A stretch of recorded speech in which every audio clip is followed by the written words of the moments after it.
My husband thought locking me in the wine cellar would force my signature before the lender arrived. His mistress staged empty bottles to sell a filthy relapse story. My mother-in-law brought champagne, my sister-in-law a tape measure, and the traveling notary his stamp. They walked into my estate claiming victory.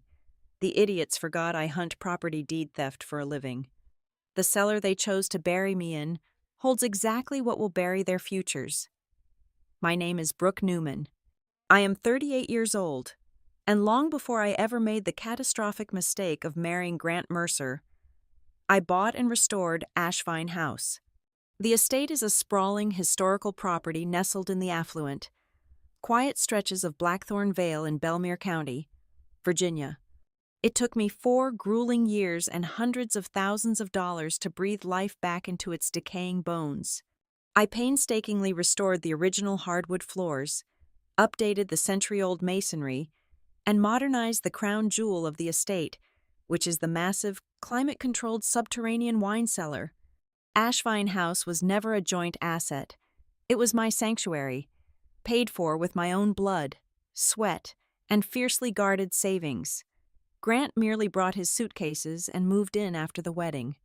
He never understood the sheer grit it took to secure a property like this, mostly because he does not understand real work. I am a senior property title fraud investigator at Halcyon Title Recovery Group. Every single day, I hunt down white-collar criminals who steal real estate right out from under people. I spend my hours untangling illicit shell companies, tracking down forged notary stamps, and reversing illegal deed transfers orchestrated by syndicates and con artists. My entire career is built on a hyper-awareness of paper trails. I can spot a manipulated document, a fraudulent signature, or a fabricated lien from across a crowded courtroom. I know exactly how thieves operate when they want to take a house. Grant, on the other hand, is a man currently drowning in his own manufactured illusions. He is the founder and chief executive officer of Slate Harbor Retreats, a tech hospitality startup that is actively collapsing under the weight of his incompetence. For the last 6 months, he has been bleeding venture capital, racking up catastrophic debts, and pacing the hallways of my home at all hours of the night. His phone is constantly buzzing with angry creditors. He speaks exclusively in desperate corporate buzzwords, constantly muttering to anyone who will listen about securing a financial bridge, needing one last pivot, and attempting a final restructuring to save his sinking ship. He reeks of desperation, the kind of deep, financial panic that makes weak men do incredibly dangerous things. Then there is Sabrina Vale, on paper. Her official title is Lead Brand Specialist for Slate Harbor Retreats. In reality, she is the woman sleeping with my husband. Whenever she comes over to Ashvine House under the guise of working on corporate strategy with Grant, her behavior crosses every conceivable professional and personal boundary. She does not act like a guest. She glides her fingers over my antique mahogany sideboards, evaluates my vaulted ceilings, and looks around my property with the hungry, entitled stare of a woman measuring drapes for a house she firmly believes is about to be hers. The intimacy between her and Grant is a sickening, palpable heat that has poisoned the air in my home for weeks. But I am not a woman who relies on female intuition or paranoid jealousy. I rely on hard evidence, and the evidence was left right inside my own home office. 3 weeks ago, I found the ghosts of their actual plan lingering in the memory cache of my network printer. Grant thought he had deleted the files, but amateurs always leave a digital footprint. I pulled up the print history and stared at the documents he had been quietly preparing. I saw the rough draft of a quitclaim deed designed to strip my name from the title. I saw an emergency bridge loan application using Ashvine House as the primary collateral. Most damning of all, I saw the state registration paperwork for a newly minted, anonymous shell company called Mercer Atlas Holdings. It was a textbook property theft setup. I knew exactly what my husband and his mistress were trying to do. I just needed them to make the first move so I could catch them in the act. That move came tonight. Grant orchestrated what he called a private reconciliation dinner down in the estate's tasting room, a beautiful, dimly lit space adjoining the main cellar. He poured a vintage red wine, lit the expensive candles, and gave a heavily rehearsed, teary-eyed speech about wanting to save our marriage. He reached across the table, grabbed my hand, and begged me to help him review some asset portfolios. "I just want to protect our future, Brooke," Grant said, looking at me with wide, completely fabricated sincerity. "I need you to look over these property documents so we can shield the house from my business liabilities. It is just a precaution to keep you safe." The sheer audacity of the lie was almost impressive. What made the dinner completely absurd was that Sabrina was sitting right there with us. Grant had brought her along under the ridiculous guise of acting as an emotional mediator and business witness. She sat at my custom oak table, sipping my expensive wine, playing the part of the concerned friend. Midway through the main course, the trap finally sprang. Sabrina's face dropped into a mask of deep manufactured sorrow. She reached into her designer leather tote bag and pulled out a stack of glossy photographs, sliding them slowly across the table toward me. They were meticulously staged pictures. They showed empty vodka bottles hidden at the bottom of laundry baskets, a crushed wine glass in the trash, and the blurry back of a woman standing in my darkened kitchen holding a liquor bottle. "We are so worried about you, Brooke," Sabrina whispered, her voice dripping with venomous pity. She looked at Grant, playing her part perfectly. "Grant told me how bad it has gotten. I know the stress of the business has pushed you over the edge, but drinking in secret is not the answer. You are losing control." "Brooke, you have to admit you are spiraling," Grant chimed in, leaning forward with fake anguish. "You had a severe relapse. You are not thinking clearly. You are completely unstable." The suddenness of the lie snapped everything into sharp, terrifying focus. This was not just a desperate plea for a loan. This was a hostile, calculated takeover. They were staging a fake intervention to declare me mentally unfit. They wanted to create a documented narrative that I was an out-of-control alcoholic who could not be trusted to manage her own assets. Before I could even stand up to challenge the absurd accusations, the mood in the room violently shifted. Grant abandoned the concerned husband act. He was out of his chair in a fraction of a second. He grabbed my shoulders with a sudden, vicious force I had never seen in him, hauling me backward away from the table. I stumbled hard against the rough stone archway. Before I could catch my balance, he shoved me violently into the darkened expanse of the wine cellar. The heavy custom-built steel door slammed shut behind me with a deafening crash. The deadbolt engaged immediately with a loud metallic clack, sealing me inside the freezing room. I hit the wall, my breath catching in my throat as the darkness swallowed me. Through the thick metal of the door, Grant's voice came through muffled but undeniably frantic and ruthless. "You are not stepping a single foot out of that room, Brooke," Grant yelled, pounding his fist against the steel. "The lender is going to be here soon.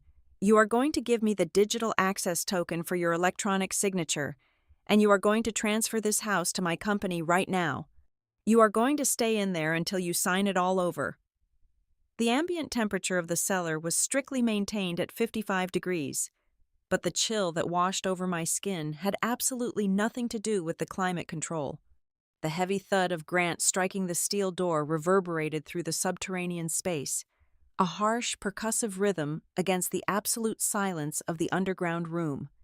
"Are you listening to me, Brooke?" Grant shouted, his voice vibrating through the thick metal.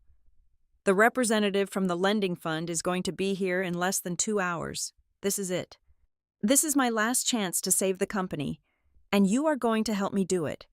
I pressed my palms against the cold stone wall, forcing my breathing to slow down. Panic is a useless emotion in my line of work. When someone steals a house, they rely on the victim being overwhelmed, confused, and terrified. I could feel the adrenaline spiking in my veins, but I absolutely refused to let it consume me. Before Grant could shout another demand, a different sound drifted down from the ceiling. It was the smooth, maddeningly calm voice of Sabrina, filtering through the brass ventilation grate positioned just above the wine racks. "Brooke, sweetheart, you really need to listen to him," Sabrina cooed. Her tone was sickeningly sweet, laced with a toxic dose of triumph. "We have everything ready upstairs. We have already prepared the narrative. We are telling the lender, and anyone else who asks, that you had a severe relapse. We are going to say you became incredibly unstable, threw a manic fit, and locked yourself down there in a drunken rage.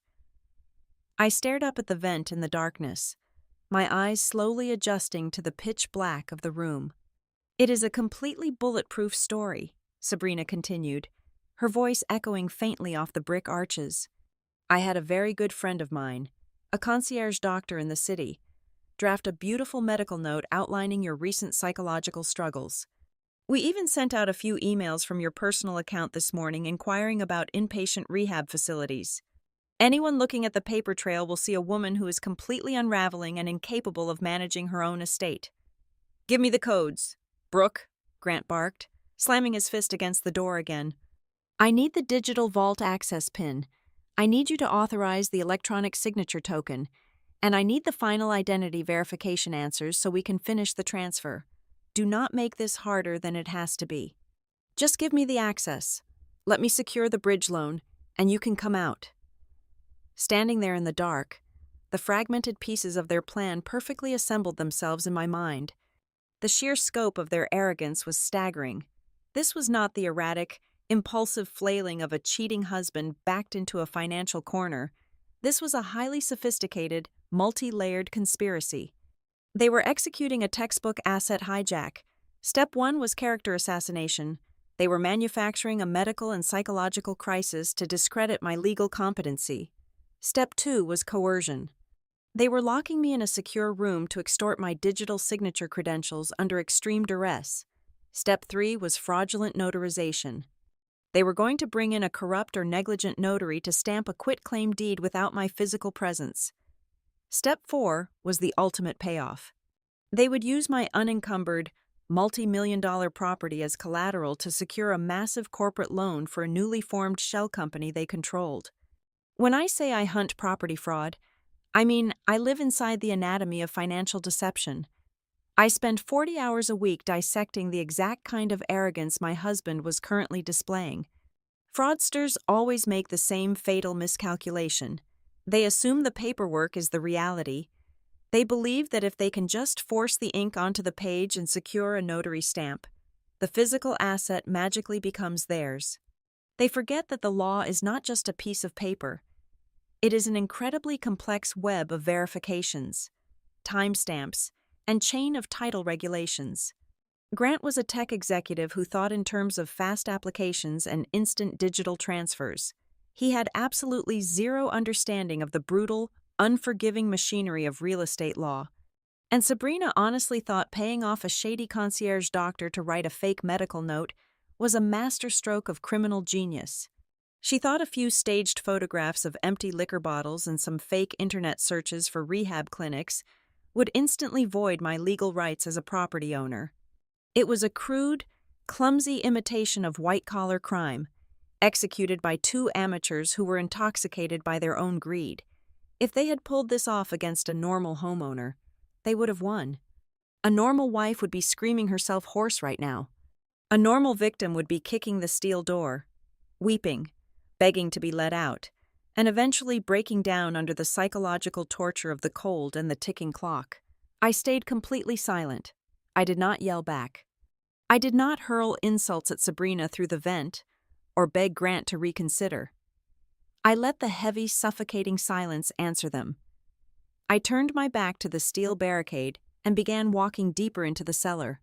I knew this room better than I knew the back of my own hand.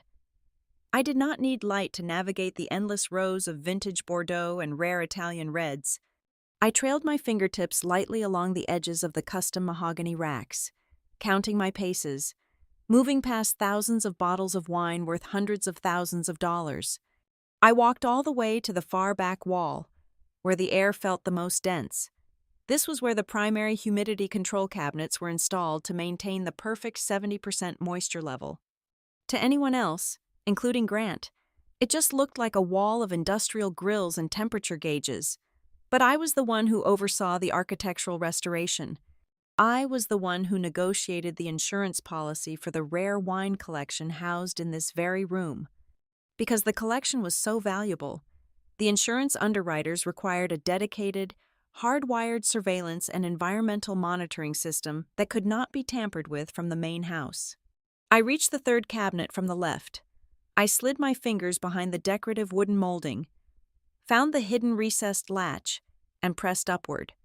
The panel clicked softly and swung open on concealed hinges, revealing a narrow, 3-foot-wide service alcove built directly into the foundation. I stepped inside the alcove and pulled the panel shut behind me. I reached out and flipped a small toggle switch on the wall. A low wattage, battery-powered emergency light flickered to life, casting a stark, pale glow over the tight space. I took a deep, steadying breath, letting the icy air fill my lungs, and looked at the equipment mounted on the plywood backboard. Right in front of me was a heavy-duty emergency flashlight. Next to it sat a hardline analog telephone, wired directly into the county telecom grid, completely bypassing the internet protocol network Grant thought he controlled upstairs.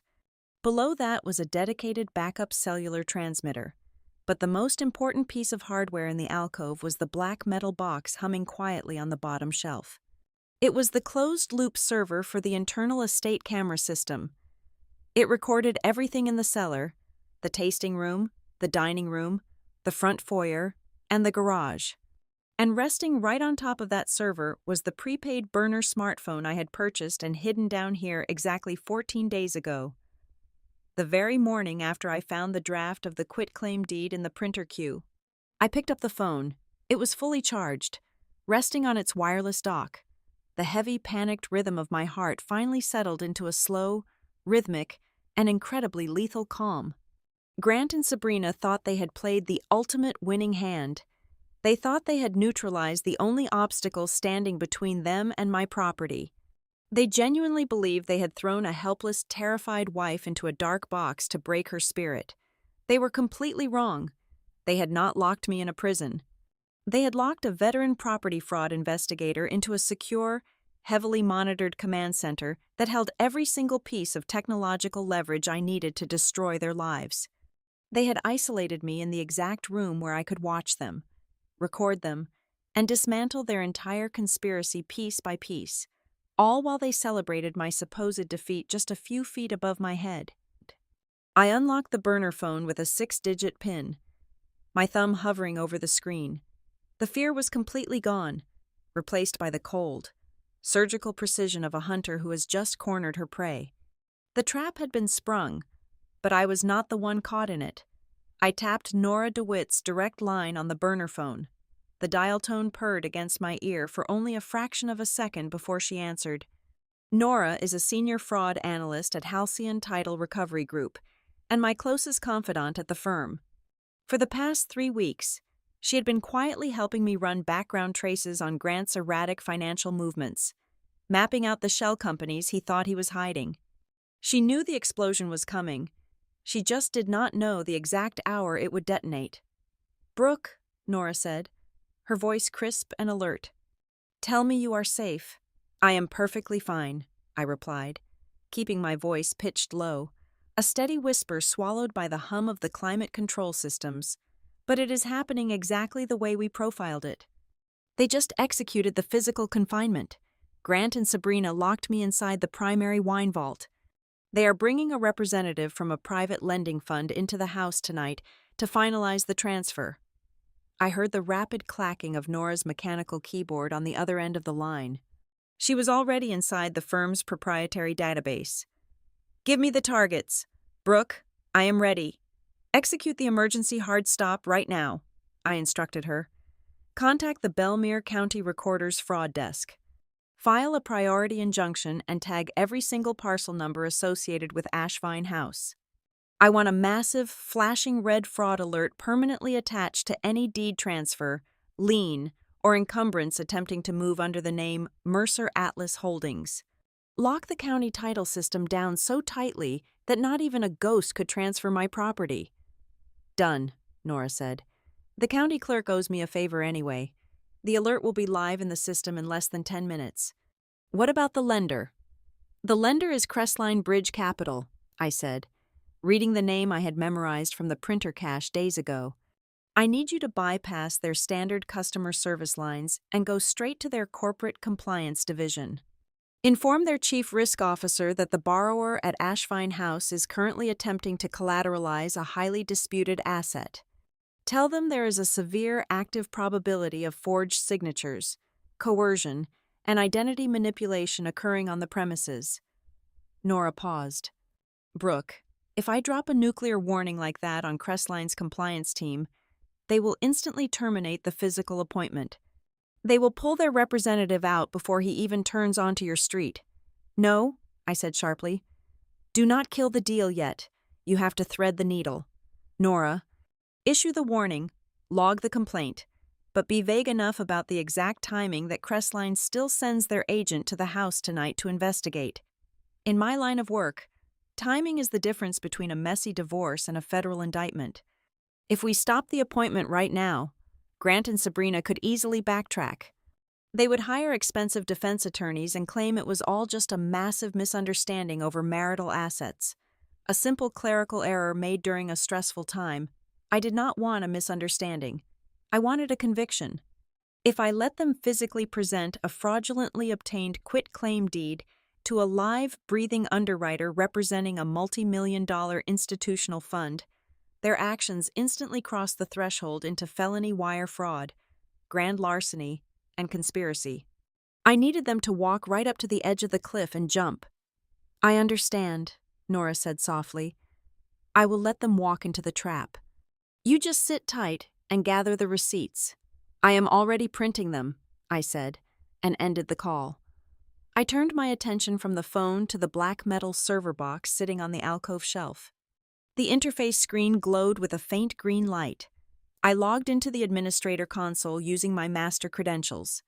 Grant considered himself a tech genius because he ran a hospitality app, but he had absolutely no concept of hardwired security architecture.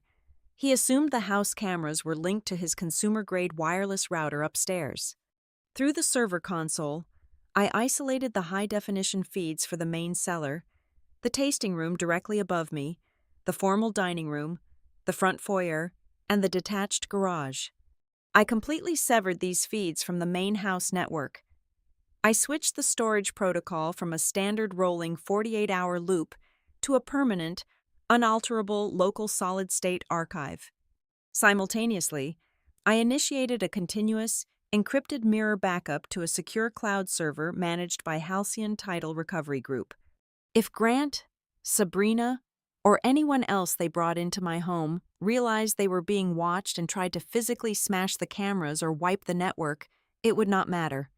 I already possessed the pristine, high-definition copies off-site. With the digital perimeter secured, I needed to establish incontrovertible physical proof of my current reality. I picked up the burner phone, switched the camera application to video mode, and pushed the alcove panel open just an inch. I stepped out into the dark cellar and framed the massive steel door in the viewfinder. I tapped the record button. My name is Brooke Newman, I whispered clearly into the microphone. It is currently 8:45 in the evening on a Thursday. I am the sole legal owner of Ashvine House. I have been forcibly confined inside my own climate-controlled wine cellar by my husband, Grant Mercer, and his associate, Sabrina Vale. I walked slowly toward the door, zooming in on the heavy industrial deadbolt. The video clearly captured the locking mechanism engaged from the outside. Right on cue, the muffled, aggressive sound of Grant's voice filtered through the thick steel. "Stop being so incredibly stubborn, Brooke," Grant yelled from the other side. "The lender is almost here. You are going to sign those transfer papers whether you like it or not." I angled the phone's microphone upward toward the brass ventilation grate. Sabrina's shrill, theatrical voice floated down from the tasting room. "Just admit you had a relapse, Brooke," Sabrina called out, her tone laced with fake pity. "We are only trying to get you the psychiatric help you need. You are not in your right mind." I let the recording run for another 30 seconds, capturing the absolute silence of my response against the backdrop of their relentless threats. I stopped the video and instantly uploaded the file to my secure cloud folder. It was a flawless piece of digital evidence. In one single, 2-minute clip, I had documented malicious physical confinement, financial coercion, and the active fabrication of a fraudulent medical narrative. I retreated back into the hidden alcove, pulled the wooden panel shut, and sat down on the small emergency stool. I opened a blank, encrypted notes application on the burner phone and titled the document State of Virginia versus Grant Mercer. I began to type out a meticulous, chronological evidence log. I was no longer a victim hiding in a basement. I was a lead investigator building a comprehensive, trial-ready prosecution file from the inside out. I logged the exact minute the fake reconciliation dinner began. I documented the specific brand of vodka Sabrina had used in her staged photographs, noting underneath that I am severely allergic to potatoes and have not consumed vodka in over 15 years. I typed out the exact, verbatim phrases they used to threaten me. I listed every single person I knew was currently standing in my house, establishing the initial roster of conspirators. The most crucial tactical decision I made in that moment was to maintain absolute, unwavering silence. Up above me, Grant and Sabrina needed me to be erratic. They needed me to scream, to pound my fists against the door, to hurl insults through the vent, to act exactly like the unstable, unhinged woman they were portraying to the world. A chaotic response would perfectly validate their fake rehab narrative for the notary and the lender by giving them total, dead silence. I was actively starving them of the one thing they needed most, a reaction. They would eventually have to explain to the Crestline Bridge Capital representative why the supposedly violent, relapsing alcoholic locked in the basement was not making a single, solitary sound. From this exact second forward, the freezing wine cellar was no longer a cage designed to break me. It was the absolute safest place in the world for me to be. It was the eye of the storm, a heavily fortified command center where I held all the cards. I leaned back against the cool concrete wall of the alcove, brought the live camera feeds up on my phone screen, and waited for the real criminals to arrive. I stared at the glowing screen of the burner phone, my eyes locked on the high-definition feed streaming from the upper floors of the estate. I had muted the audio in my hidden alcove, but the visual evidence unfolding above me was loud enough to shatter glass. The heavy mahogany front doors of the house swung open, and my mother-in-law, Judith Mercer, strutted into the grand foyer. If a mother truly believed her daughter-in-law was suffering a violent, alcohol-induced psychological break in the basement, she would arrive with a look of deep concern, or perhaps even tears. Judith arrived wearing a tailored silk blouse, a perfectly painted crimson smile, and carrying a chilled bottle of imported French champagne. She handed her designer coat to Grant, kissed his cheek, and looked around the vaulted entryway with the undisguised hunger of a conquering general surveying captured territory. "Well, look at this," Judith said, her voice carrying clearly through the dining room camera feed. "Ashvine House is finally starting to be useful to this family." She popped the cork on the champagne right there in the foyer. The sheer, breathtaking audacity of the gesture settled into my bones like ice. This was not a rescue mission. This was a victory party. Right behind Judith came my sister-in-law, Mallory Mercer. Mallory did not even bother to ask where I was or how I was doing. She walked straight past her mother, pulled a retractable metal tape measure from her leather purse, and immediately began measuring the width of the custom arched doorways leading into the formal living room. "We can definitely stage this for a buyer who wants that luxury rustic aesthetic," Mallory announced, snapping the metal tape back into its plastic housing. "If we knock down the partition between the kitchen and the sunroom, we can easily add another $100,000 to the asking price. I already have a staging crew on standby who can clear out Brooke's dreadful antique furniture by tomorrow morning." Then came Mallory's husband, Cal Duvall. Cal ran an architectural salvage and demolition contracting business that operated in a permanent, murky gray area of the law. He was a vulture who stripped copper wire and vintage fixtures from foreclosed properties. He did not say a word to anyone. He simply nodded at Grant, pulled a heavy canvas tool bag from his shoulder, and walked straight toward the tasting room directly above my head. Through the tasting room camera, I watched Cal bypass the empty vodka bottles Sabrina had staged.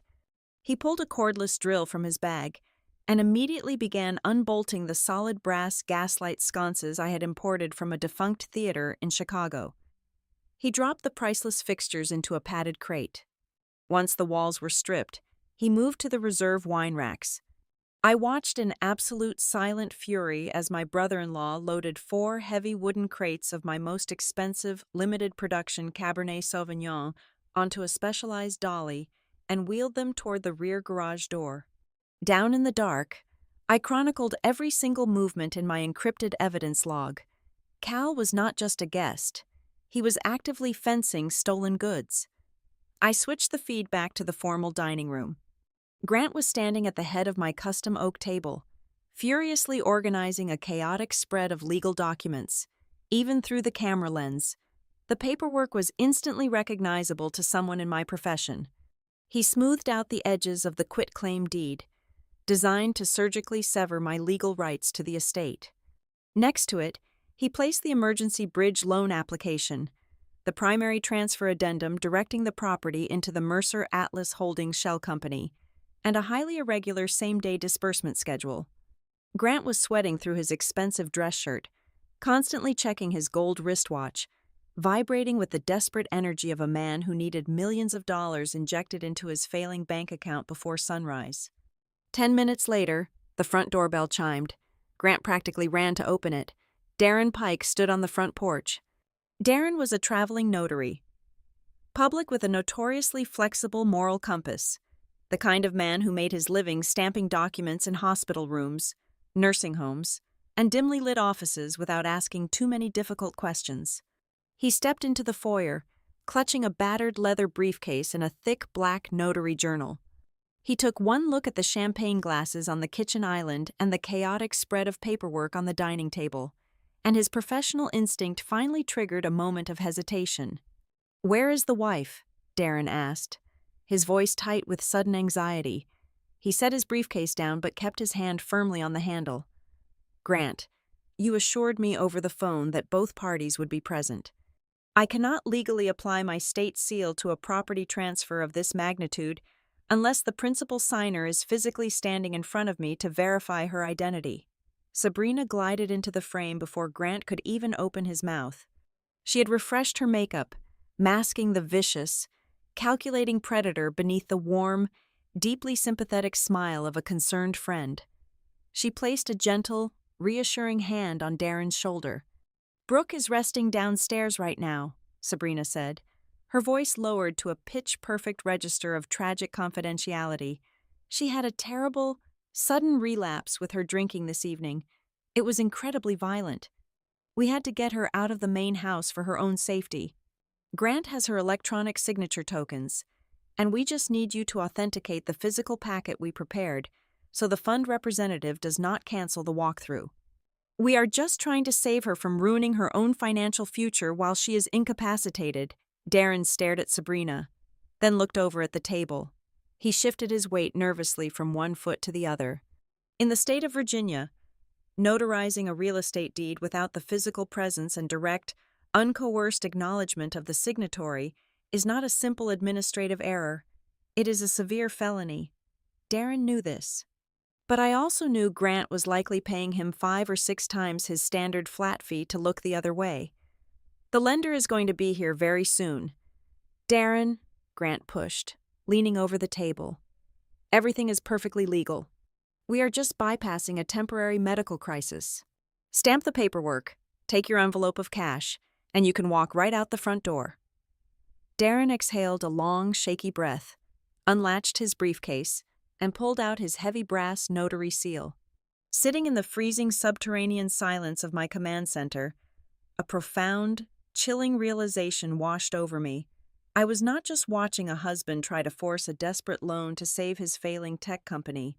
I was watching a highly organized, multi-participant syndicate execute a flawless property heist. Every single person currently standing in my home was actively participating in a distinct, prosecutable felony. Grant and Sabrina were committing false imprisonment, extortion, and wire fraud. Judith was an accessory to character defamation and conspiracy. Mallory was facilitating the unauthorized staging and sale of a stolen asset. Cal was committing outright grand theft and burglary. Darren Pike was moments away from executing severe notary fraud and document forgery. What terrified me the most was not the mechanics of the crime, but the casual, horrifying atmosphere in the room above me. None of them viewed this as a violent, illegal act. They were drinking champagne. They were laughing about staging the living room. They spoke about stripping my assets, stealing my home, and erasing my autonomy as if they were simply dividing up a delicious pie that I had selfishly kept to myself for too long.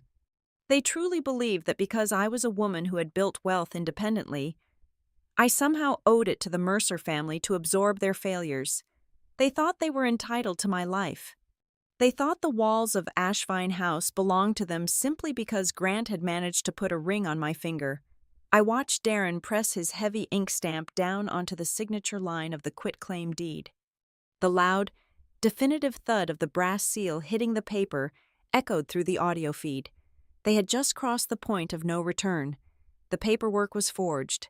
The theft was officially in motion. I smiled in the dark, my thumb hovering over the evidence log. They had no idea they had just handed me the exact weapon I needed to destroy them all. I swiped past the live camera feeds on my screen and opened a deeply buried folder in my encrypted cloud drive. The file I needed was an audio extraction taken exactly 72 hours ago from a secondary, motion-activated security node hidden inside the cedar toolshed at the far eastern edge of the backyard. Sabrina had wandered out there during her last visit, under the guise of taking a private business call, completely unaware that my insurance mandates required full perimeter surveillance. I pressed play, keeping the volume low. The acoustic quality was crisp, catching the rustle of the wind and the sharp, calculating cadence of Sabrina's voice as she spoke to a senior acquisition agent from the Rookbend Land Consortium. Listening to that recording again, the true, terrifying scale of the conspiracy expanded far beyond the stone walls of Ashvine House. Up until I heard that tape, I assumed this was just a crude cash grab to save Grant's failing startup. But the house itself was merely the decorative frosting. The actual prize was the earth it sat upon. Ashvine House sits on 42 acres of undeveloped, highly restricted agricultural land. On the tape, Sabrina confidently discussed highly classified, unreleased municipal zoning plans. She detailed a massive, multi-billion-dollar infrastructure project, a new commercial highway bypass that the County Planning Commission was secretly preparing to route directly through the southern valley of Blackthorn Vale. The moment the rezoning ordinance was given the green light, the restrictive easements on my property would instantly dissolve. That meant my quiet, historical estate was about to become the most lucrative piece of commercial real estate in the entire county. The Rookbend Land Consortium did not want my antique sconces or my wine. They wanted to bulldoze the entire perimeter and build a sprawling, high-density luxury resort and a subdivision of premium estates. They needed a clean title, and Sabrina was securing it for them. But the most devastating part of the recording was how she spoke about my husband. Grant is just a temporary bridge, Sabrina told the consortium agent, her voice laced with absolute, chilling disdain. He is drowning in debt and completely desperate. He is stupid enough to do the heavy lifting and get the asset out of the wife's name. Once he drops the deed into the shell company, I have the controlling authorization to liquidate the portfolio. Grant will take his little bridge loan to play CEO for a few more months, and I will hand the entire 42 acres over to you. He will never even see the back-end land flip coming. She was playing him. She was playing all of them. Grant thought he was a criminal mastermind securing his legacy, but he was nothing more than a disposable pawn in a massive corporate land grab orchestrated by his own mistress. I switched my screen back to the live feeds from the upper floor.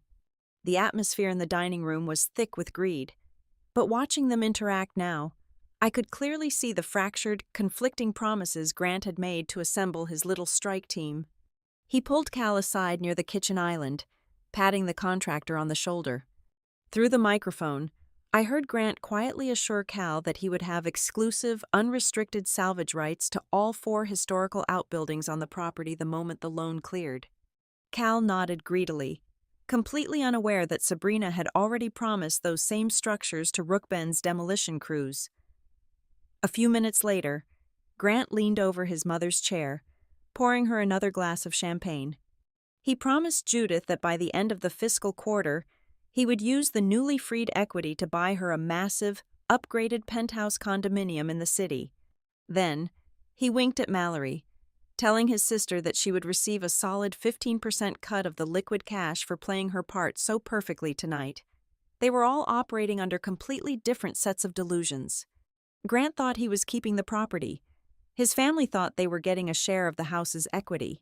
Sabrina knew none of them were getting anything but a fraction of a temporary loan before the land was sold out from under their feet. And then, a beautiful, unscripted moment of friction occurred. Through the sunroom camera, I watched Mallory step away from the celebration in the dining room to check her phone. The sunroom shared a thin partition wall with the downstairs guest bathroom, where Sabrina had retreated to freshen her makeup. Sabrina was on her phone again. She was speaking in hushed, hurried tones, but the acoustics of the tiled bathroom carried her voice straight through the drywall. I bumped the audio gain on the sunroom feed. No, the family is completely clueless, Sabrina was whispering to someone on the other end, almost certainly her contact at the consortium. The mother and the sister are just useful idiots. They actually think Grant is going to share the equity with them. Once the notary finishes the stamp and the Crestline representative signs off, I am initiating the secondary transfer. The Mercer family will not see a single dime of the development payout. In the sunroom, Mallory froze. The color instantly drained from her face. She lowered her phone, her eyes wide with sudden, horrifying comprehension. She stared at the bathroom wall as if a snake had just crawled out of it. She slowly backed away, her hands trembling. She had just realized that the woman she was helping to ruin me was simultaneously planning to leave the entire Mercer family with absolutely nothing. Mallory did not scream. She did not kick down the bathroom door. She just stood there in the shadows, her greed suddenly warring with a profound sense of betrayal. The foundation of their little alliance was already cracking. Down in the hidden alcove, a cold, serene smile spread across my face. I opened my secure messaging application and forwarded the entire 3-minute audio file from the toolshed directly to Nora at the firm. "Keep this in the primary evidence folder," I typed to her. "But I need you to do something else. Give me remote access to the house's centralized smart audio interface." Within 30 seconds, Nora bypassed the home's consumer-grade firewall and handed me the digital keys to the integrated surround sound system that ran through every single room of Ashvine House. I did not need to break down the steel door of the wine cellar. I did not need to scream for help or fight my way out. The greatest weapon against a conspiracy of greedy, selfish people is the raw, unvarnished truth of their own selfishness. I took the toolshed audio file and loaded it into the home's broadcast queue. I linked the output to the hidden, high-fidelity ceiling speakers in the dining room, the foyer, the kitchen, and the living room. I turned the master volume to maximum capacity. Then, I set a manual trigger. I watched the live camera feed of the dining room. Darren the notary was meticulously logging the forged transaction into his official ledger. Grant was pacing near the front window, waiting for the Crestline Bridge Capital representative to pull into the driveway. Sabrina emerged from the bathroom, pasting her fake, sweet smile back onto her face as she rejoined the group. Mallory stood in the corner, staring at Sabrina with barely concealed venom, her silence speaking volumes. They were standing on a mountain of high explosives, utterly convinced they had struck gold. I sat back on my emergency stool and rested my thumb over the broadcast activation button on my screen. I was going to wait for the absolute perfect second. I was going to wait until Darren asked for the final verbal confirmation, or until the exact moment the lender walked through the front door. I realized then that true power in my profession is not about confronting the criminals with a badge or a weapon. It is about understanding the architecture of their deceit. I did not need to use an ounce of physical force to win this battle. I only needed to push a single button and flood the room with blinding light. Once they heard Sabrina's voice echoing from the walls, revealing the true nature of the land grab and her complete contempt for Grant. I would not have to lift a finger. Their own insatiable toxic greed would tear them apart. I just had to sit in the dark and watch the feast begin. I opened the Central Utility Management application on my phone. Vengeance, when executed correctly, is not about explosive confrontations or screaming matches. It is about quietly closing every possible exit until the targets realize they are breathing in a vacuum. My first move was completely silent and entirely digital. I located the network control panel and permanently disabled the guest wireless internet connection. Then, I accessed the router administration settings and revoked all local printing privileges from the tablet resting on the kitchen island. On the live camera feed, I watched Grant swipe aggressively at the tablet screen. He needed to print a revised transfer addendum for the shell company, but the device suddenly displayed a blank, gray error message. He tapped the glass harder, his frustration visibly mounting.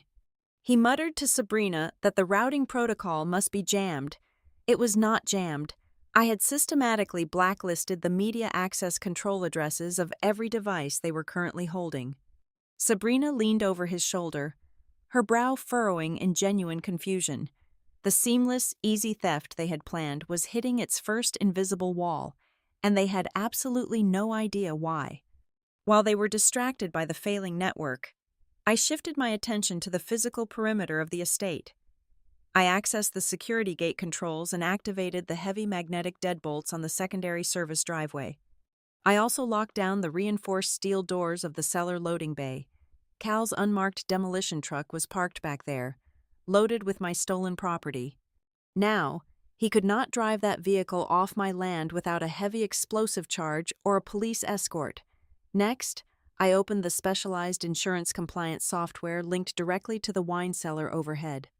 The system was originally installed to protect an investment worth hundreds of thousands of dollars. I switched the environmental monitoring software from passive observation to active inventory timestamping. The system utilized microscopic weight sensors built into the mahogany racks. Every single time Cal lifted a bottle of my reserve Cabernet Sauvignon from its cradle, the software generated an automated theft report, logging the exact second it was removed and permanently attaching a commercial value to the stolen item. He was not just moving wine, he was meticulously writing his own grand larceny indictment with his bare hands, creating a flawless chain of evidence for the district attorney. I switched my view back to the formal dining room. Darren Pike, the corrupt notary, was growing increasingly impatient. He tapped his expensive metal pen against the leather cover of his journal.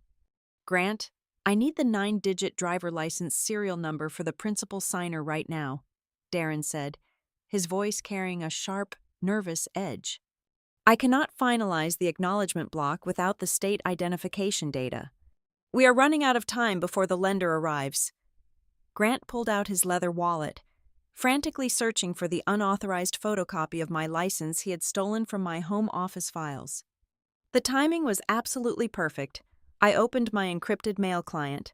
I drafted a new message and attached the audio file I had extracted from the garden tool shed. I typed out the email addresses with deliberate, rhythmic keystrokes. I added 5 recipients to the delivery list: Grant, Judith, Mallory, Cal, and the official corporate email address for Elias Ward, the Crestline Bridge Capital Risk Assessor who was scheduled to arrive any minute. I needed Elias to possess the audio file before he even stepped out of his vehicle. I left the subject line completely blank. I hit send. Exactly 5 seconds later, a synchronized chorus of electronic chimes erupted across the upper floor of Ashvine House. Grant stopped digging through his wallet and pulled his smartphone from his pocket. Mallory checked her screen in the hallway. Cal paused in the tasting room, reaching into his dusty work jeans. Grant tapped the audio attachment. He had his media volume turned all the way up. The crisp, undeniable sound of Sabrina's voice suddenly filled the dining room, echoing off the vaulted ceiling. "Grant is just a temporary bridge," the recorded version of Sabrina said, her tone dripping with calculated, ruthless malice. "He is drowning in debt and completely desperate. He is stupid enough to do the heavy lifting and get the asset out of the wife's name. Once he drops the deed into the shell company, I have the controlling authorization to liquidate the portfolio. Grant will take his little bridge loan to play chief executive officer for a few more months, and I will hand the entire 42 acres over to you." The silence that followed the recording was absolute and suffocating. Grant slowly lowered his phone. The fake, confident facade of a successful tech founder completely dissolved, leaving behind the pale, slack-jawed expression of a man who suddenly realized he was the punchline of a massive multi-million-dollar joke. He turned his head and stared at Sabrina. His chest heaved as the reality of his own disposable nature crashed into his ego. Sabrina was frozen. Her perfectly manicured hands gripped the edge of the dining table so hard her knuckles turned completely white. Her eyes darted wildly around the room, searching for an excuse, a plausible lie, a way out. But the sheer brutality of her own recorded words left her with absolutely nothing. Her two-faced operation had been violently ripped open right in the middle of my dining room. Darren Pike was the first person to physically react. The notary took one look at the homicidal glare spreading across Grant's face and immediately understood that this was no longer a simple forged deed. This was a radioactive, catastrophic fraud case that was about to explode into a massive federal lawsuit. Darren slammed his ledger shut, shoved his heavy brass seal into his briefcase, and bolted for the front door. "I am out of here," Darren shouted, his voice cracking with sheer panic. "I am not losing my state license for this mess." He did not make it 3 steps. Cal lunged out of the tasting room and grabbed Darren by the collar of his cheap suit, slamming the smaller man hard against the hallway drywall. "You are not going anywhere," Cal snarled, his face red with rage and desperation. Cal knew that if the notary fled without stamping the loan documents, the money would never arrive. That meant Cal would be left standing in a house with thousands of dollars of stolen property and zero financial cover. "You stamp that paper, or I swear I will break your jaw." In the dining room, the Mercer family unit completely shattered into a million jagged pieces. Judith stepped forward and pointed a trembling, accusatory finger right at Sabrina's face. "You filthy, lying gold digger," Judith screamed, her cultured country club voice shredding into a hysterical shriek. "You used my son. You were going to steal our equity and leave us with nothing." Sabrina's initial shock instantly morphed into vicious, cornered defense. She slapped Judith's hand away with a violent swat. "Your equity?" Sabrina laughed, a harsh, ugly sound that cut through the shouting. "You delusional old bat. None of you have any equity. You are a family of pathetic parasites living off Brooks' bank accounts. Grant has not made a profitable decision in his entire life. I was the only one smart enough to actually monetize this property, and you were all too stupid to see it." Down in the pitch black of the cellar alcove, I leaned back against the cold concrete wall and watched the monitors. I did not move toward the steel door. I did not make a single sound. There was absolutely no reason to rush upstairs and fight them. The legal traps were perfectly set. The exits were permanently locked, and the structural integrity of their little criminal enterprise was currently tearing itself to pieces right before my eyes. All I had to do was remain safely in the shadows and wait for the final piece of the puzzle to walk through my front door. The dining room exploded. Grant lunged across the custom oak table, sending the forged transfer addendums scattering across the hardwood floor. He grabbed Sabrina by the shoulders of her expensive silk blouse. "A temporary bridge," Grant roared, the veins in his neck bulging against his collar.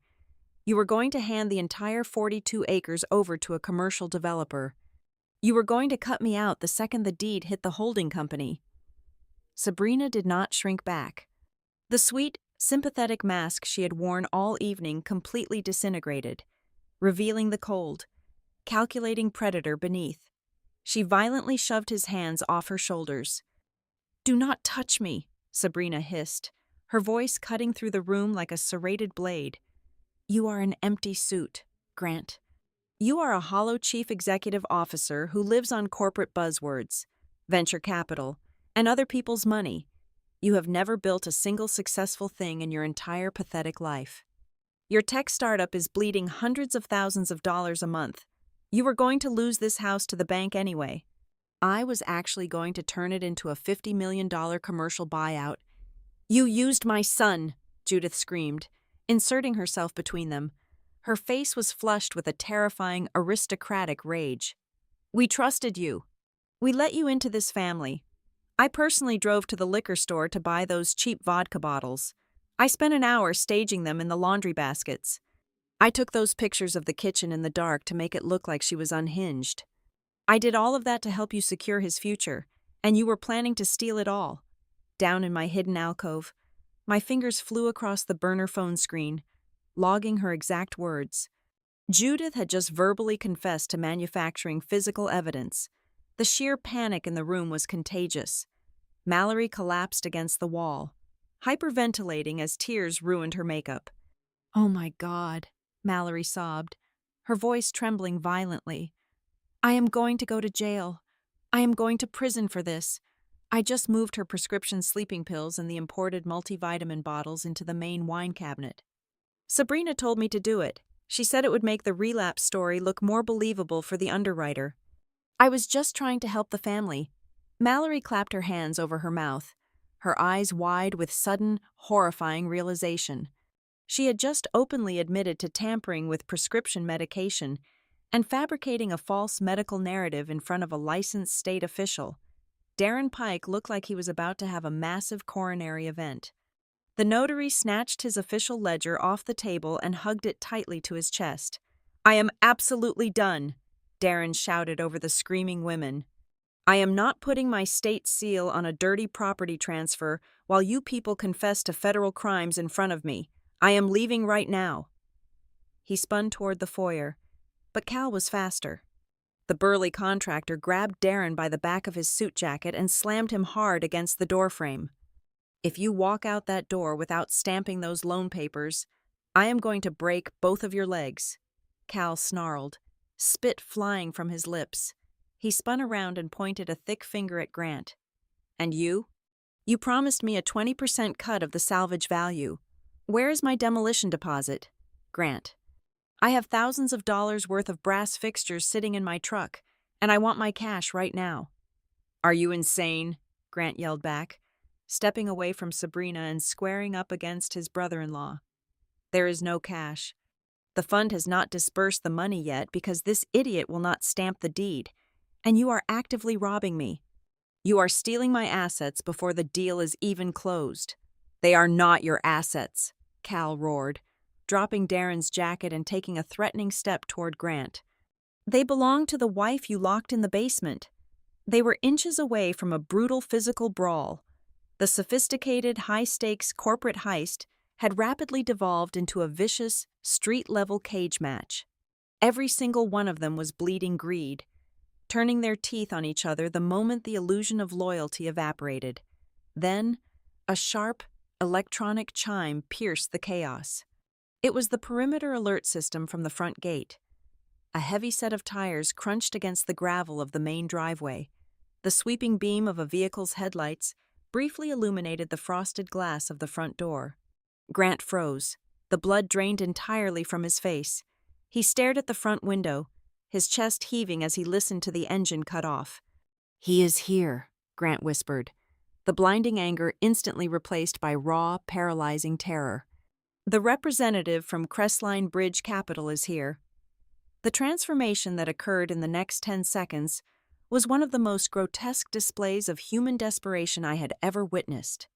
Grant spun around and clapped his hands together with frantic, dictatorial force. "Stop," Grant commanded in a harsh, panicked hiss. "Everyone shut up right now. Do not say another word about the land developer. Do not say a single word about the pills or the bottles. Cal, let go of him. Darren, get back to the table and open that book." He grabbed Sabrina by the wrist, pulling her aggressively away from his mother. "We are going to play this exactly the way we planned," Grant ordered, his eyes wide and manic. "Brooke is having a severe psychological episode. She is sleeping off a massive relapse downstairs. We are a concerned, loving family trying to secure her financial estate before she ruins herself completely. Wipe your faces. Pick up those papers off the floor. Fix your hair. Mallory. I watched through the camera as they scrambled like rodents fleeing from a sudden beam of light. Judith hastily smoothed down her silk blouse and forced her face into a mask of grim, maternal concern. Mallory furiously wiped the mascara streaks from her cheeks and took deep, shuddering breaths to calm her hyperventilation. Sabrina stepped into the guest bathroom for exactly 3 seconds to fix her lipstick before gliding back out with a perfectly composed, sorrowful expression. Darren stood frozen by the table, his hands shaking violently as he laid the blank acknowledgement form next to his brass seal. Cal backed away into the shadows of the hallway, trying to make his massive frame look as inconspicuous as possible. Sitting in the freezing dark of the cellar, I felt a profound, chilling sense of clarity. There was no real family up there. There was no genuine loyalty, no love, and certainly no shared vision. They were just 5 desperate, greedy individuals bound together by the terrifying prospect of losing millions of dollars. They were entirely willing to swallow their hatred for each other, suppress the ultimate betrayal they had just uncovered, and paste on fake smiles just to get their hands on the money. They thought they could simply hit a reset button, hide their fractured alliance, and continue the charade for the man walking up to the front porch. They had absolutely no idea that the man outside was already carrying the very audio file that destroyed their lies. The trap was fully loaded, the stage was perfectly set, and the house above me was a hollow shell held together by pure panic. All I had to do was wait for the doorbell to ring. The heavy steel deadbolt on the primary cellar door was still firmly engaged from the outside, but I had absolutely no intention of using the main exit. When I oversaw the historical restoration of Ashvine House, I ensured the architectural integrity of the original servant pathways was maintained. The hidden utility alcove I was currently occupying was not a dead end. It connected directly to a narrow, reinforced fire egress staircase that spiraled silently upward, bypassing the tasting room entirely and terminating behind a false wall inside the walk-in pantry adjacent to the main kitchen. I slipped my burner phone into my pocket, secured the heavy fireproof document box I kept on the top shelf of the alcove for emergencies, and began my ascent in complete silence. I paused on the landing just behind the pantry door. I set the box down and took a moment to adjust my physical appearance. I smoothed out the lapels of my tailored navy blazer. I tucked a stray lock of hair behind my ear, ensuring my chignon was perfectly neat and secure. I wiped away any trace of the cellar's chill from my face, replacing it with the blank, impenetrable expression I wore when walking into a hostile legal deposition. The people on the other side of the wall had spent the last 2 hours trying to paint me as an unhinged, disheveled addict, stumbling through a manic breakdown. I was going to give them the exact opposite. I pressed my ear against the cool drywall and listened to the front door open. Elias Ward, the senior risk assessor for Crestline Bridge Capital, did not walk into the foyer like a man arriving to hand over a massive check. He stepped over the threshold with the rigid, hyper-observant posture of a federal auditor stepping onto a crime scene. Even through the wall, I could hear the sharp, measured cadence of his expensive leather shoes pausing on the hardwood. He was instantly taking inventory of the room. He undoubtedly smelled the cheap champagne. He felt the heavy, stifling tension hanging in the air. He saw the frantic, sweaty desperation radiating from Grant, and the subtle, terrified trembling in Sabrina's hands. "Mr. Ward, thank you so much for coming out so late in the evening," Grant said. His voice was pitched an octave too high, strained with a forced, jovial hospitality that sounded entirely synthetic. "Please excuse the slight disarray. We had a very minor family incident earlier, just a bit of personal stress, but everything is completely under control now. The paperwork is fully prepared and waiting for your review on the dining table." Sabrina stepped forward, attempting to deploy her signature, disarming warmth. "Can I offer you a glass of water, Elias? Or perhaps some coffee?" she asked. Her tone was sickeningly sweet, but her execution was crumbling. I could hear the slight tremor in her breath. Her mascara was undoubtedly still smudged from her vicious screaming match with Judith just minutes prior. and her usually flawless composure was visibly fracturing under the weight of Elias's cold, analytical stare. Elias politely declined the drink and walked straight to the dining room table. Darren Pike, the severely compromised traveling notary, was standing rigidly by his ledger. He looked completely green, like a man fighting off a wave of intense nausea. Elias did not bother with pleasantries. He immediately reached for the stacked file of legal documents, his fingers flipping past the loan application and stopping precisely on the quitclaim deed. "There appears to be a significant irregularity here," Elias stated, his voice flat and perfectly professional. He tapped his index finger against the bottom margin of the page. "The acknowledgement section is incomplete. Furthermore, I was assured by your brokerage that this was a joint execution. Why have I not been introduced to the principal property owner? I cannot authorize a disbursement of this magnitude without physically verifying her identity and her uncoerced consent." Of course. I completely understand the protocol," Grant stammered, rushing to fill the silence. He leaned in, lowering his voice into a hushed, conspiratorial whisper designed to evoke sympathy. "The truth is, my wife is resting downstairs right now.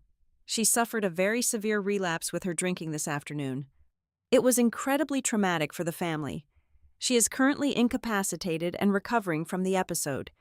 We are simply trying to secure this bridge loan to protect her assets and transition her into a specialized care facility.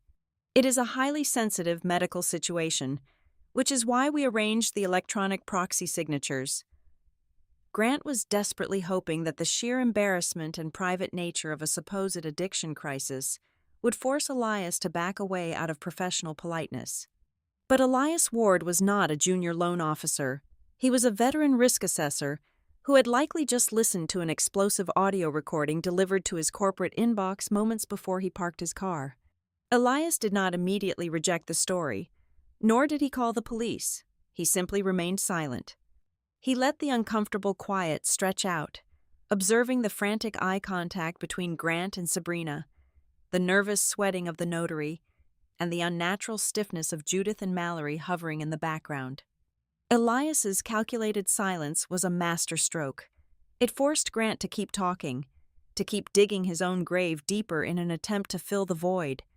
Grant cleared his throat, adjusting his tie with a trembling hand, and launched into his final, desperate pitch.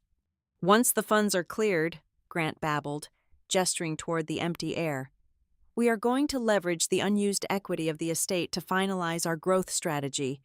The holding company will easily absorb the initial debt, and we project a full structural recovery within the next 2 quarters. He did not get to finish his sentence. I placed my hand flat against the concealed latch of the service pantry door. I pushed it open. The heavy wooden door swung outward with a smooth, solid click, stepping directly into the warm, ambient light of the kitchen. I walked out of the pantry and stepped into the open archway, connecting to the formal dining room. I stood perfectly straight, my shoulders squared, holding the fireproof document box under one arm and my phone, with its active recording screen glowing brightly. In my other hand, I looked absolutely immaculate. There was not a single wrinkle on my blazer, not a hair out of place, and not a trace of alcohol in my system. I was the living, breathing antithesis of the broken, hysterical woman they had just described. The physical reaction in the room was instantaneous and catastrophic. The entire dining room froze, as if I had just walked in holding a live grenade. Judith gasped, her hand flying to her throat as the color completely vanished from her heavily powdered face, leaving her looking like a terrified ghost. Mallory let out a choked, whimpering sound and physically stumbled backward, knocking her hip against the mahogany sideboard. Darren Pike swayed on his feet, his eyes rolling back slightly as if his brain was simply refusing to process the sheer magnitude of the prison sentence standing in front of him. But Sabrina's reaction was the most visceral. She did not just look surprised. She looked fundamentally horrified. She stared at my clean, professional attire, her eyes dropping to the phone in my hand, and in that split second, she realized she had not locked a victim in a cage. She had locked a hunter in a blind. I ignored all of them. I did not look at my husband. I did not look at his mistress. I locked my eyes directly onto Elias Ward. The risk assessor met my gaze, his expression completely unreadable, but I saw the slight, acknowledging shift in his posture. I raised my voice, keeping the tone dead even, absolute, and razor sharp. No one in this house has the right to borrow a single dime against my property, I stated clearly, letting the words strike the silent room like a heavy steel gavel. And absolutely everything they have said since 12 minutes past 6 this evening has been recorded. I did not scream. I did not cry. I did not launch into a hysterical, emotional tirade about broken vows or a shattered marriage. That is what a victim does. And I was not a victim. I walked straight past my husband, as if he were nothing more than a piece of broken furniture, and stopped directly across the dining table from Elias Ward. I set my heavy, fireproof document box down onto the polished oak surface. The thud it made seemed to rattle the fine china in the glass cabinets. "Mr. Ward," I said, my voice projecting the exact, measured cadence I use when presenting a systematic fraud matrix to a federal judge. "My name is Brooke Newman. I am a senior property title fraud investigator. What you are looking at on this table is not a legitimate financial transaction. It is a highly coordinated, multi-party asset hijack, and I am going to walk you through exactly why every single piece of paper my husband just handed you is structurally and legally void." I unlatched the metal box and pulled out a thick stack of original, watermarked legal documents. I spread them out right over Grant's fabricated transfer addendums. "First, let us address the chain of title," I instructed, tapping a manicured fingernail against the heavy parchment. "Ashvine House does not belong to me as an individual, and it certainly does not belong to my husband. It is the sole, protected asset of the Newman Agricultural Land Trust. I established this trust exactly 3 years before I ever met Grant Mercer. It is completely insulated from all marital assets by a heavily fortified prenuptial agreement." I slid the trust formation charter toward Elias. "If you read Section 4, Paragraph 2, you will see a strict, irrevocable anti-encumbrance clause. It explicitly legally forbids any beneficiary, including myself, from leveraging the physical estate as collateral for any commercial enterprise, business loan, or private debt. Therefore, the quitclaim deed Grant prepared to move this property into his newly minted shell company is not just morally bankrupt. It is a fabricated document built on a completely false premise of ownership." I did not stop there. I pulled out a second, heavily stamped state document. "Furthermore, the entire 42-acre perimeter of this estate is bound by a permanent state conservation easement. That means the land cannot be subdivided, rezoned for high-density commercial development, or sold to a corporate consortium for a highway bypass project." I turned my head just a fraction of an inch, locking my eyes onto Sabrina, who looked as though she had just been struck by a physical blow. "Even if I wanted to authorize the commercial bridge loan Grant is begging you for, or the secondary land flip his mistress is secretly orchestrating, the state of Virginia would instantly block the transfer. The entire loan package sitting in front of you is a massive, structural lie." Elias Ward did not blink. He was a professional who understood the severe, radioactive nature of the fraud being laid out in front of him. He looked down at the genuine watermarked trust documents, then looked at the violently sweating faces of the people surrounding the table. Without saying a single word to Grant, Elias pulled his smartphone from his breast pocket. "This is Ward," Elias said, his voice crisp and authoritative as he bypassed standard routing and dialed the direct emergency compliance line for Crestline Bridge Capital. "I am currently on site at the Blackthorn Vale property. I need an immediate priority cross-reference on this asset. Pull the parcel identification number and run a deep trace on the chain of title. Check for a registered agricultural land trust and any attached conservation easements. Furthermore, flag the presiding notary on this file. We have a severe active compliance breach and probable document forgery occurring right now." The moment Elias spoke the words, "document forgery," into his phone, the remaining oxygen in the room completely evaporated. Grant lost what little remained of his fractured mind. Panic, raw and unadulterated, hijacked his nervous system. He let out a guttural, desperate sound and lunged across the dining table, his hands frantically clawing at the trust documents I had just laid out. "She is lying!" Grant screamed, his face completely devoid of color, his hands violently crumpling the edges of his own forged paperwork. "She is making this all up. It is marital property. I have the right to restructure our assets. Give me the papers back." Sabrina spun away from him as if he were suddenly covered in gasoline and holding a match. The brilliant, calculating architect of the land grab instantly abandoned her pawn. "Do not drag me into your mess, Grant," Sabrina shouted, her voice shrill with terrified self-preservation. She threw her hands up, backing toward the foyer. "I had absolutely nothing to do with this. He told me the title was clear. He lied to me about his ownership rights. I was just acting as a corporate consultant, but it was Judith who provided the most pathetic, desperate spectacle." My mother-in-law rushed forward, her hands shaking so violently her heavy diamond rings rattled together. She pointed a trembling finger at me, clinging to her fabricated narrative like a drowning woman clutching a razor blade. "Do not listen to her, Mr. Ward," Judith pleaded, her voice cracking into a hysterical sob. "Look at her. She is completely delusional. She has been drinking heavily all week. She's in the middle of a violent, alcoholic breakdown. She does not know what she is saying. We had to lock her away for her own safety." I looked at Judith. I did not raise my voice. I simply picked up the burner phone I had brought up from the cellar. I tapped the screen, opening the specific, time-stamped audio file I had recorded from the living room camera feed less than 40 minutes ago.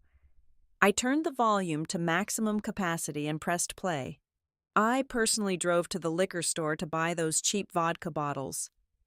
Judith's own aristocratic, furious voice echoed out of the phone speaker, filling the dead silence of the room. I spent an hour staging them in the laundry baskets.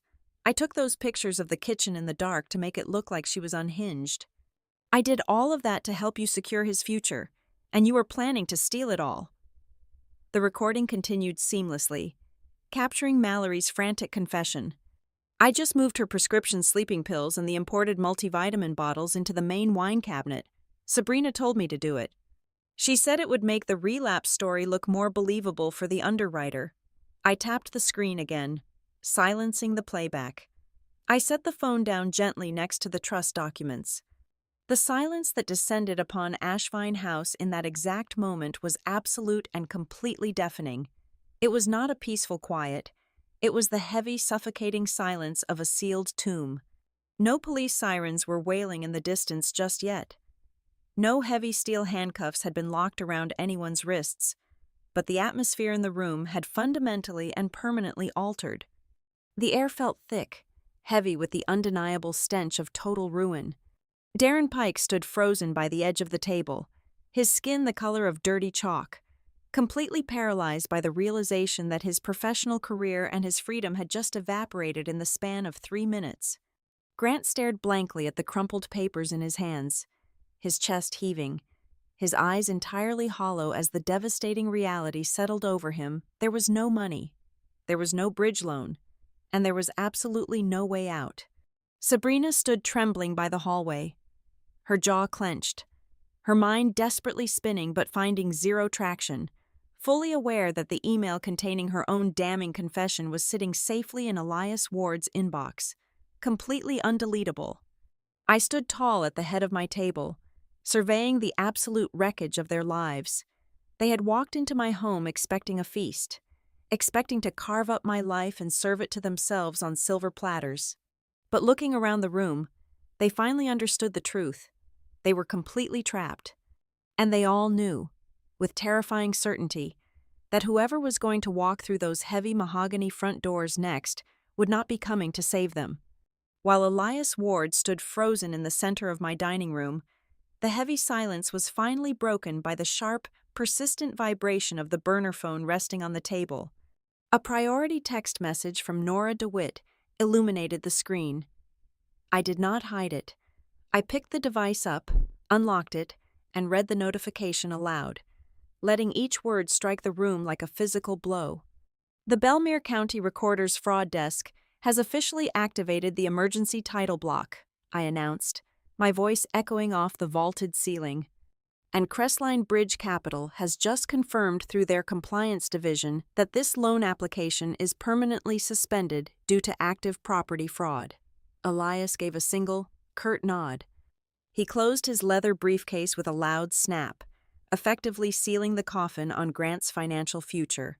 Less than 5 minutes later, the quiet, rural darkness of Blackthorn Vale was violently shattered. Red and blue strobe lights sliced through the expansive front windows, casting frantic shadows across the faces of my captors. Heavy tires ground against the gravel of the main driveway. Because I had preemptively engaged the magnetic deadbolts on the secondary service gates and locked down the rear loading bay, there was absolutely no avenue for a quiet escape. Every single vehicle they brought to my home was completely boxed in. The heavy mahogany front doors swung open. Officers from the Belmere County Sheriff's Property Crimes Unit poured into the foyer, flanked by a lead investigator from the fraud desk and 2 uniformed civil enforcement deputies. They moved with swift, practiced tactical precision. The grand, elegant space of Ashvine House was instantly transformed into an active crime scene. The systematic dismantling of the Mercer Syndicate began immediately. Darren Pike was the very first to fall. A deputy intercepted the sweating notary as he tried to subtly slide toward the back hallway. The fraud investigator demanded his black leather ledger. Darren surrendered it with violently trembling hands. The investigator flipped it open right there on the kitchen island. The evidence was glaringly obvious. The timestamps were completely incorrect. The acknowledgement section was illegally pre-filled, and the physical absence of the principal signer turned the entire logbook into a signed confession of dirty notarization. Darren sputtered pathetic, fragmented excuses about simply doing a favor for a friend, but the deputies did not care. The metallic click of handcuffs snapping around his wrists echoed sharply against the tile. Sabrina Vale, ever the calculating predator, attempted a final, desperate pivot. She smoothed her designer skirt and approached the lead investigator, wearing her most disarming, cooperative smile. She tried to frame herself as a clueless branding consultant caught in a chaotic domestic dispute.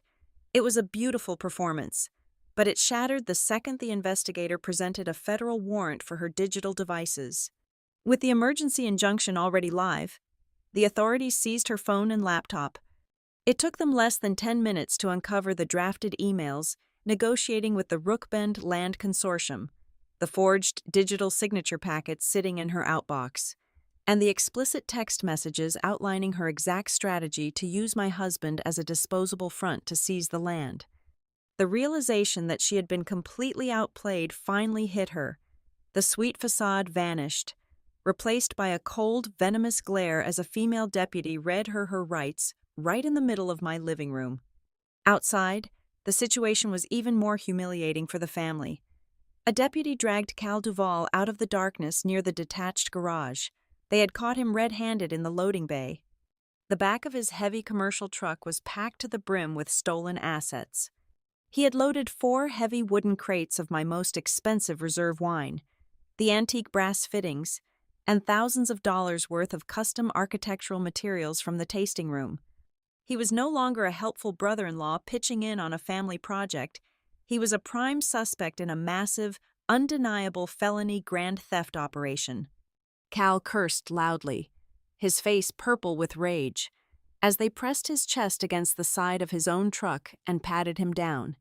Then, there was Grant. As the deputies secured the perimeter and began moving the others toward the patrol cruisers, the last remaining shred of my husband's arrogant delusion completely evaporated. He was left standing alone in the dining room, surrounded by the crumpled, worthless legal documents he had banked his entire existence on. His tech company was dead. His mistress had planned to betray him. His freedom was over. He dropped to his knees right beside the custom oak table. He reached out, his fingers desperately grabbing the hem of my tailored blazer. "Brooke, please," Grant begged.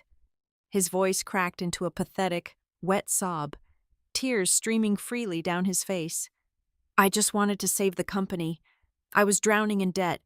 I just wanted to keep my head above water and save face. I did not want to hurt you. Please, Brooke, tell them it was a misunderstanding. Do not let them take me away." I did not flinch. I did not offer a single ounce of comfort. I stepped backward, forcing his hands to fall empty onto the hardwood floor. I looked down at the man I had once vowed to spend my life with, feeling nothing but a profound, absolute emptiness. "You lost the right to call yourself my husband the exact second you fabricated a story about my sobriety to steal my home," I told him, my voice colder than the freezing air inside the cellar he had locked me in. "You did not want to save our marriage. You wanted to bury me alive to fund your own failures. Get out of my house." 2 deputies stepped forward, gripping Grant by his arms and hauling him to his feet. He did not fight them. He just hung his head, sobbing openly as they marched him out the front door.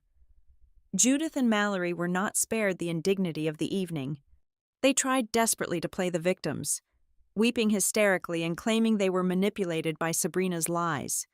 The enforcement deputies were entirely unmoved. Under the strict parameters of the emergency civil order, my mother-in-law and sister-in-law were formally evicted from the estate. They were forced to walk down the long, illuminated front steps in utter disgrace, surrounded by flashing police lights. They knew, without a shadow of a doubt, that tomorrow morning I would file catastrophic civil lawsuits against them for defamation of character, the malicious staging of false medical evidence, and actively aiding in the attempted theft of my property.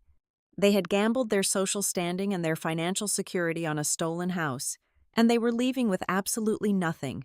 Eventually, the house cleared out. The chaotic flashing lights faded down the long, winding country road, carrying the wreckage of the Mercer family away into the dark Virginia night. I walked slowly back through the quiet, pristine halls of Ashvine House. I descended the stone steps, moving back down into the main subterranean room. I stood completely alone in front of the heavy custom steel door of the wine cellar. I reached out and placed my hand flat against the cold, unyielding metal. I pushed it forward, feeling the smooth, heavy glide of the hinges until the deadbolt clicked softly into its frame. It was no longer a cage they could ever use to break me. It was a door that only I possessed the power to open and close. Grant was sitting in the back of a police cruiser, finally forced to understand the ultimate, crushing truth. He never possessed the intelligence to even read the woman he betrayed, let alone steal her life. Thank you so much for listening to my story. Please let me know where you are listening from in the comments, so we can connect and share our thoughts. Do not forget to subscribe to the Amelia Revenge Stories channel, like the video, and support the channel so this story can be heard by many more people.